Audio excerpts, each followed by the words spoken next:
Jacinta, here we are in Nigeria for our formation meeting. Is there anything significant that stood out for you this week? I suppose one of the most important things that stood out for me was that when we came here and we had our first meeting, we agreed that we would have open and honest communication.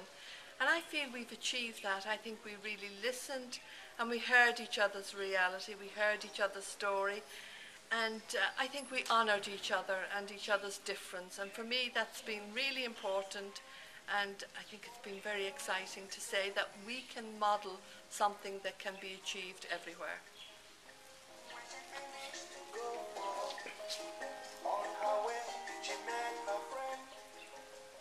Justina, what was the highlight for you this week?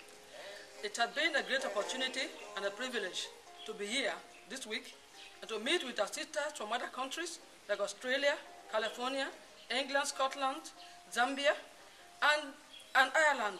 So I've learned a lot, and we learned about the daduri of Australia, Californian medicine bag, and our other cultures and what is happening in formation in other parts of the country, other parts of the world that our sisters have been engaged in. I thank God for this opportunity.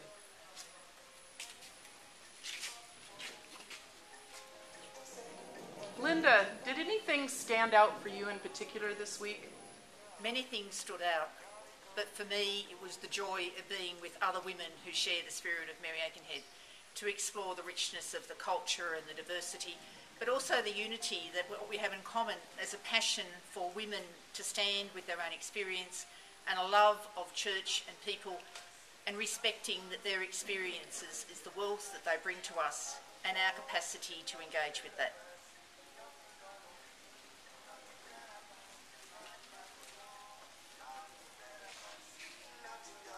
Winfrida, what had meaning for you this week? Plenty can be said, but I only mention one thing. It's the ability to operate from the ground. They're called to be real. As one of the sisters had mentioned to me, that whatever you do at that meeting, try and be real. And I was very much struck in the sense that everybody spoke from what was happening on the ground, nothing from abstract. And because we spoke from what happened, there was a sense of being challenged, and yet at the same time being humorous. We forsake our beginning to school. What a boy, what a girl. Kathleen, what was the greatest hope for you this week? The hope that emerged for me was the way we allowed for the diversity in our provinces and regions and countries. We use that Ignatian principle according to the times, places, and circumstances. And so we know that our formation programs will evolve depending on the context in which our women live and work. And I found that a new freedom. I found that a respect for our diversity, and that gave me great hope.